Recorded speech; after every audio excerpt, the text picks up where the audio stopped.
few enthusiasms about which the Welsh agree. They are prepared to beat each other's brains out on such subjects as religion, politics, and the correct way to sing. But on the subject of rugby, they achieve the unanimity of an early Christian catacomb.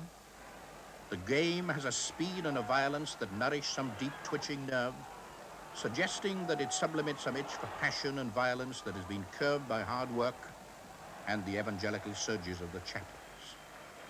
There is nothing like being thrown 20 feet by an inflamed steel worker or have an ear bitten in a brutal maul to mitigate carnal enthusiasm. Our collective rugby clubs are for us what Shinto is to the Japanese.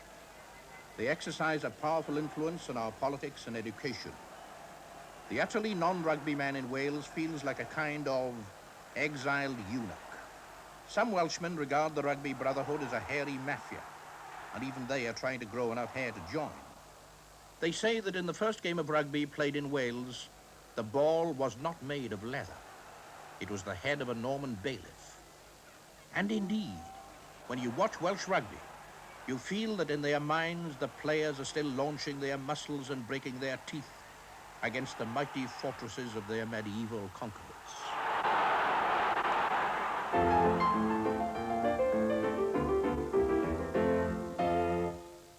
I heard one of the most peculiar things in my life in a club in Cardiff. And the man I was speaking to was a rather battered veteran who had played, I think, for Wales sometime in the 1920s. And we'd been talking about some rather untypical incident, you know, in rugby history where somebody had stabbed the referee or something like that. Now, this old chap now, he was lyrical, you see, about the game, and he was very, very foxed by this terrible act of discourtesy on the field. And he said, "I've been a rough player, Gwyn," he said. "In spite, I have used the fist. In rage, I might have been tempted to use the boot. But never the knife. Never the knife," he said. "Never the knife." And then I went on, you see, to say that I had been at the funeral of Cliff Davis in Kenfig. And he said, "Cliff?"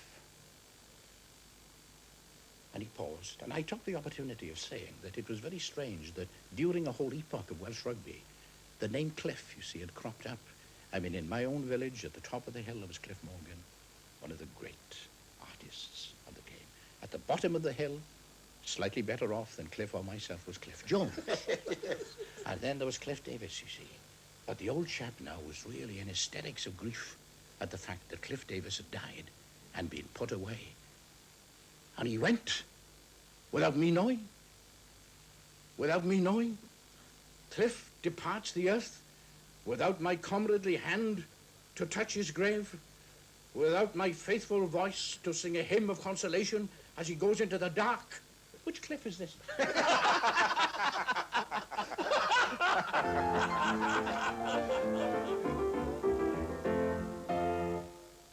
I was speaking to you on one occasion, and he was telling me, of course, about the riches, the archaeological riches, you see, in his part of Glamorgan. He said, of course, you know about the buried city of Kenfig, he said. And, you know, one of the most unpopular men about here was this engineer, this English engineer who came to stay here during the war. And, of course, we got a legend. He said that under Kenfig Pool, there is the most magical city the Celts ever created. But this nosy so-and-so, he said, he took some rods out on a little boat, he said, and he found that the maximum depth of Kenfig Pool is 6 feet 6. I told him the Celts are very short. I mean, down we can still have had a bit of a city there. And he said, "Do you know, Gwyn," he said, "that's only the fringe of it," he said.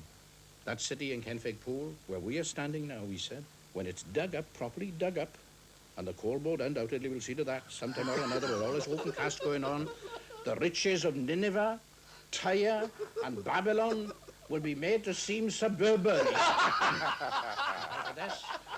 And he had a marvellous story about his false teeth. Oh, terrific. That he said every time before a match, he said, I used to take my false teeth out. And I had 9 pairs stolen, he said. And one only was brought back. And the man who brought it back to this very day is known as Honest John.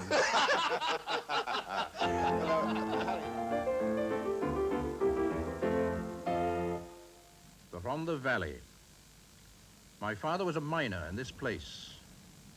I was the youngest of his 12 children.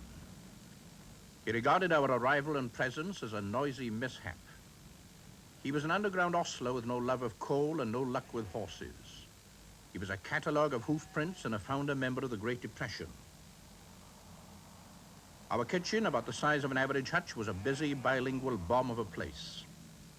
The first 6 children spoke Welsh, the bottom 6 English, and all at the same time. Politics in English, gossip in Welsh, and downright lies in both.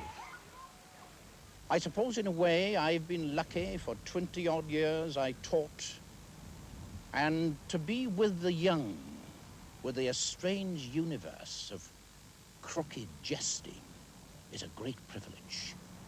And indeed a very fine accompaniment to the thing that I suppose I was meant to do from the very beginning, to be a kind of humorous writer, a maker of laughter out of the most unlikely circumstances, out of the most unlikely contexts that would occasion no injury, no pain.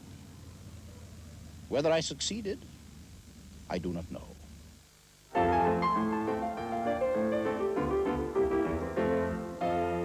His job underground was looking after the horses, you see. And he used to talk to the horses. He used to recite entire speeches by Lloyd George to these horses. And they would respond in what I thought a very sensible way by kicking him. And time and again he'd be brought home, you know, looking like Spartacus, you know, bruised and martyred. And always hoping, of course, that this would be his ticket out of the mines. And he really did get his ticket out of the mines very fast. He sort of founded the slump in 1921. And he used to tell me about this revival, this very great revival of 1904, when he was one of the men working underground. And you can imagine handling a horse in a lovely sunlit field could be hard enough. But handling a horse in this dark hell from which they never really emerged, you see. The men did occasionally, but the ponies hardly ever. And they lived in this state of fractious discontent. So the ostlers, the men who looked after them, perfected types of profanity that would surprise Mrs. Whitehouse if she could ever really listen in to the language of these men who handled horses underground. Then the revival came, and oddly enough, the men who responded most passionately to the appeal for purity were the ostlers, because they probably realized that they had gone further into hell on earth, you see, with their language, than any other, and they gave up swearing. And the horses couldn't understand what they were saying. No, this is quite true. This is quite true. For 6 months, they couldn't get a tap of work out of these ponies. But have you ever had the surge for self-destruction yourself, Gwyn? Have you ever felt like drinking yourself to death? Yeah, but I've never been able to afford the tools. This is really true, you know. Whenever the spirit has been absolutely willing, the purse has been utterly empty. But what was the nearest you came to it? I mean, what was your problem? Was it booze or was it... Well, cigarettes. I mean, I was the youngest of 8 brothers. They were all very heavy smokers, and by the time I was 8, I thought that this plume of smoke from the nose was a kind of Mendelian appendage, you know. And I felt really deprived. I knew I was being deprived by society in so many ways, you know, but I thought at least I can do this, so I stole their cigarettes until I was 11, when I could buy my own. And I was on about 10 woodbines a day at the age of 10. And by the time I was 14, I had a nicotine stain up to here. And I was the greatest inhaler of my time. I was a good baritone, you know. I had good breath control. Whenever I inhaled, it was so intense an experience that I was the only man who, at 21, had cancer to the kneecaps. As a result of this.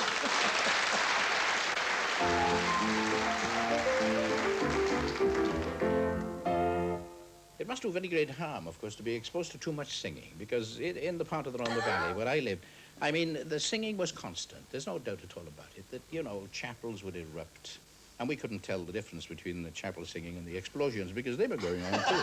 In a very busy way. You could almost put your watch by them, if you had a watch. But the great thing in my childhood was the singing of grand opera by companies that included large numbers of children. And I guarantee that Cliff can remember some of these performances there. No, he wouldn't be old enough for this. But actually, you would have 80 juveniles singing in, let us say, a performance of Trovatore. And I remember on one occasion, subsidence, of course, was the big thing there. And there was one pub in Camerporth that was so threatened with subsidence that when the lads started singing Nellie Dean or whatever, or Callan Lan on a Saturday night, they were told that nobody must go beyond a certain pitch because the landlord had read stories of the avalanche, you know, in Switzerland. And actually the pub and 3 choristers perished as the result of singing Callan Lan with intemperate zeal, and down came the roof. But I actually, you know, I mean, I'd like to resurrect Verdi just to tell him about this, because Trovatore achieved a degree of tension here, because the tenor we had was a man suffering with one of the most advanced hernias in the history of mining. He was actually photographed for the Lancet. Not his face, of course. That was irrelevant. And I was one of the monks in the Miserere chorus. I was one of the monks. I was only 10, but I was underneath the stage because we were out of sight. Look at you see. This tenor with a hernia was just above us, and he was bringing all the hopes. Oh, look at you see. And actually, the subsidence was so rampant, the stage collapsed, and we were the only chorus that finished the Miserere scene holding the stage. Yeah? Anyway. I mean, nothing ever struck me, nothing ever hurt me quite as violently as this contrast when I went to Oxford, because I'd been brought up, you see, in this warm soup of comradeship, love, singing, understanding, because the South Wales Society was the most marvelously interpenetrating thing. Everybody seemed to be sensitive, you know, with a thin-skinned awareness of everybody else's problems. And you only had to change the look in your eye, and the expression of other people would instantly change. And then, you see, from there on the valley, without preparation, without ever having been to any other kind of place, any other kind of school, I went to Oxford, which was the most glacial, the most forbidding, the most remote place. It was like being taken to Nepal without even the excuse of being a mountaineer and dumped down among these frozen peaks. And, you know, the 3 years I spent there were peaks of total alienation, just looking at the legs of infinitely tall Saxons. And my eyes would grow tired. I'm sure that my eye trouble in later age is due to the fact that it took me so long getting to the top of these people in Oxford, you know, just getting to their heads and trying to find any sort of brotherhood in them. I'm sure I'm doing them a terrible injustice.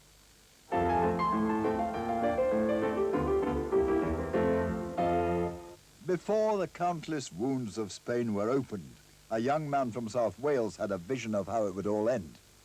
He was a student here in the new University of Madrid. Now, as chorus to the story, Gwyn Thomas recalls how in 1934 he heard a captain in the Spanish army say this of the young and hopeful republic. Of course, it will have to be destroyed. I said, what do you mean, destroyed? Well, he said, this present government, the system of ideas, will have to be destroyed. I said, you mean voted against? An obscenity, he said. Voting, voting, voting. Destroyed. Cataclysmically destroyed. Well, by what means? Are you going to agitate? Are you going to organize propaganda? Look at this. You see this insignia of the Spanish artillery. The guns that won South America will again regain Spain for the faith and traditional values. Now, I never heard this kind of language before in my life, you know. It was astounding. But this was it, you see. This was it in a capsule. This marvelous idea that if you have 100,000 people in a state organized in one small system of ideas, and ideas based on a technology which is the technology of death, you were onto a winner. And so it proved that despite all these marvelous donations of love and valor from the four corners of Europe and the world, it was that man, sitting next to me in that table in Madrid who decided the issue. He knew precisely what he wanted, he knew precisely what he hated, and he won.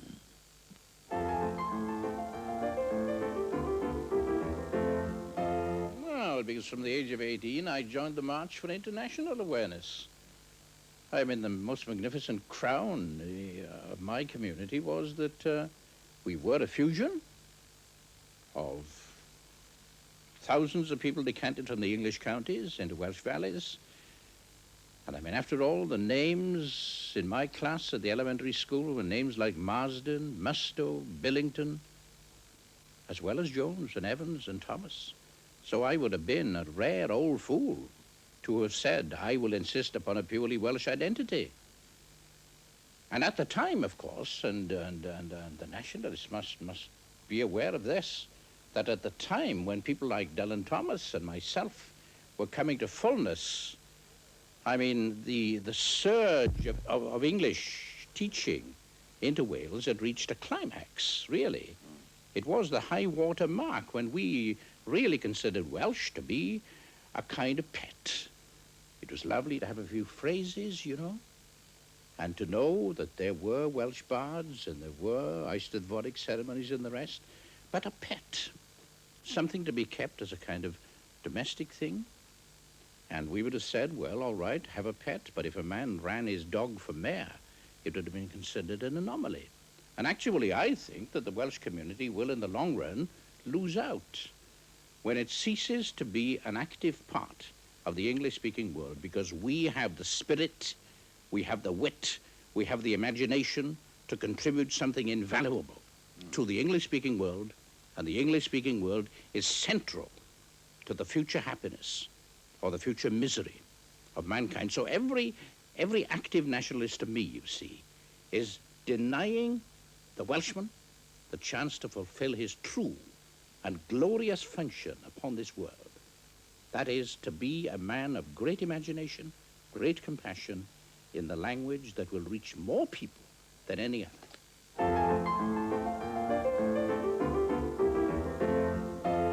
You're a second-class lot, purveying second-class information. Why can't you come out of it? Why can't you say, we're going to teach children what they want to know? Why can't you teach children cooking and sewing and useful things? The things at which they're going to be bored to death for the rest of their lives. This idea, set up a little factory in the school, teach them to be handy with their hands. These poor schlemiels are going to leave school at 15 or 16 and do these ghastly, repetitive things until they die. There must be one period in their lives when somebody, even the shabby oafs that you are denouncing now, will open a few windows on the world. Why were you called killer?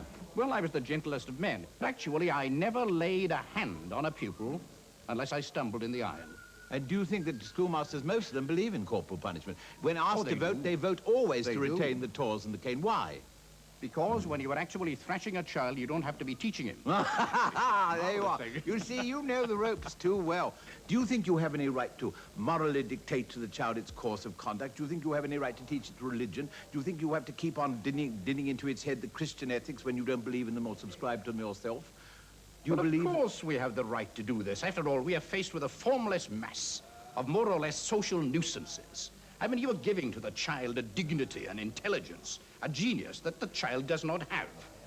I've only had one very short contact with the teaching of religion in school. Somebody fell ill, was on the kind of evangelical beat, and somebody asked me, well, will you fill in? And I went into this class full of the most cynical and detached youngsters of 13, and I thought, how am I going to start here then? Moral instruction, religious instruction. So I sort of filled them in with a few details about the Bible and particularly the New Testament. And then I said, now look, 10 minutes left. Just write down on paper what you have gathered from my remarks. Now these boys, you see, have been brought up now without any kind of biblical background in their homes. They are totally agnostic from the start. And one of the documents handed in to me at the end of the lesson was, we have been told that we were once very bad, we are now a little better, and we owe this to this very significant prophet and radical reformer, Jesus Price. Oh.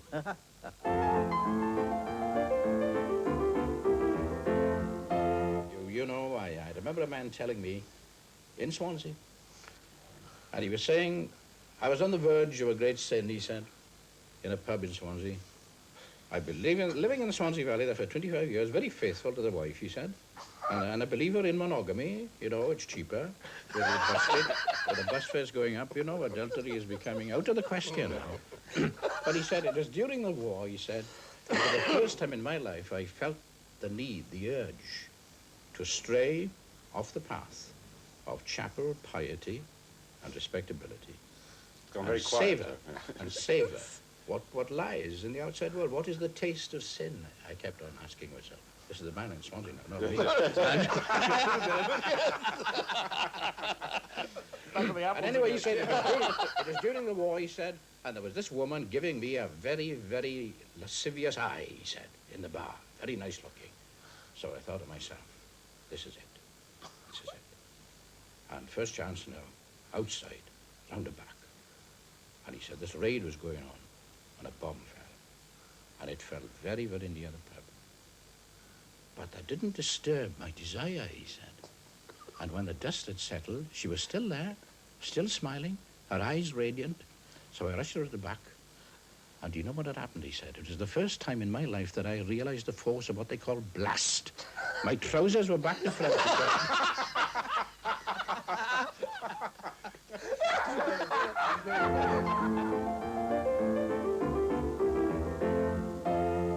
In this valley, men desired heaven and sang about it so stridently that I still believe that heaven must have been stone deaf not to have heard us and done something about it.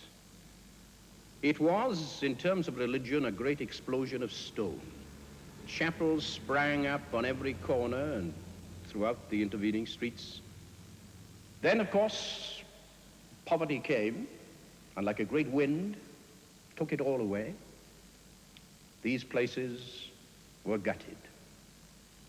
The chapels fell empty, silent, mice scurrying, replaced singing that in its heyday had been of the standard of La Scala Milan, so vibrant, so beautiful. And in the place of the dead faith came conversions such as these, where the chapel becomes a kind of pleasure dome, not of Kubla Khan, but of people with far less taste. The preachers of the classic period in South Wales were, of course, very great actors. They had considerable voices, eyes like oxyacetylene blow lamps, which they could use with devastating theatrical effect on the more susceptible worshippers. And they would have been the Barrymores and the Burtons of their time, because they not merely had captive audiences, but audiences that were responsive to the point of hysteria, even madness, and chapels. This is an important point. Chapels that might look grim, forbidding, and horrendous from the outside, but inside were the most magical sounding boxes. At the beginning of the century, there was a very great revivalist who stormed out of the west of Wales in one hot, passionate, consumptive summer, because he did literally burn up the hearts and minds of people. Whole villages seemed to be ablaze with the message of this man. He lasted just one summer, which I think is a fair ration of time to be allowed to any gifted demagogue. If all demagogues could ration themselves in this way, we would be a happier lot of people.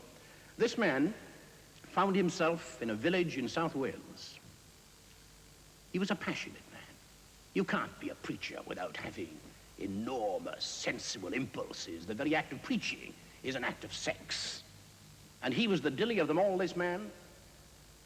His appetites matched his eloquence, and he was found one afternoon in flagrant delight in a bed of ferns, and the ferns hadn't yet in that particular spring developed to a height that could conceal his activities. He was spotted by the worshippers.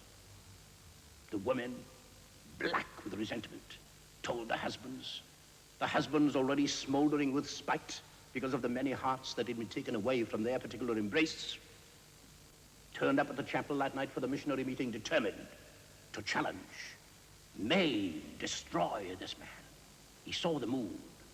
He could smell the approaching rope of doom. He did not try a great defense in sermon form. Oh, no, no, no, no.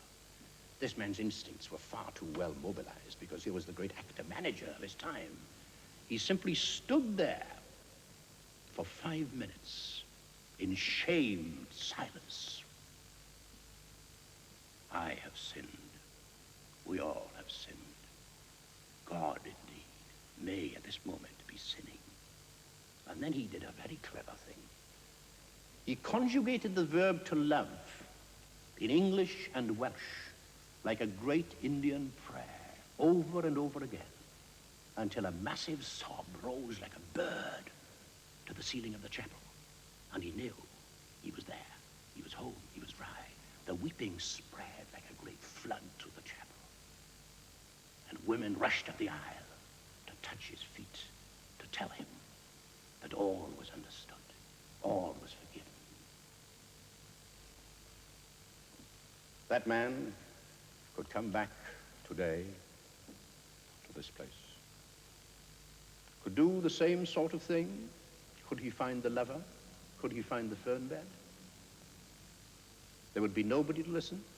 There would be nobody to praise or to forgive. He would receive the tribute of neither a raised or a lowered eyebrow. Silence, indifference.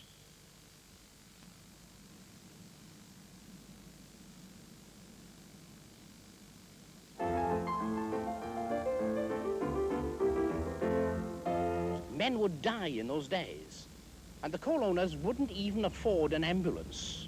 The man was lifted onto a rough litter.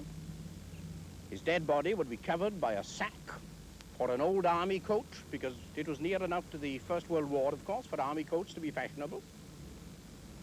And the little cortege, this pathetic little procession of men, bearing their dead comrade to his home. No news having been given, of course, to the family. And they would start up the hillside. And we in our beds, up there, in the village, would hear the first sounds of these feet. And instinctively in our ears, we knew there was a moving death on its way. A man had died. He had been brought to the surface, and he was being taken to his home. We would listen for a few seconds. We would put on a few clothes and rush out. And the little procession would be passing the house. And we would fall in behind the procession, half knowing who it was and half wondering who it might be. Now, this may sound like Dickensian melodrama, but Dickensian melodrama is the very stuff of this life. And this was the awful roulette that we would play in our imagination. Outside which house would that little procession stop? And of course, it had to stop somewhere.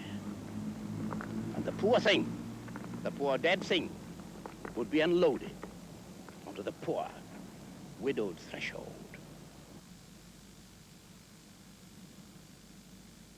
Many people have accused me of committing an immoral political act here, of using fundamentally serious material in a flippant and treacherous way.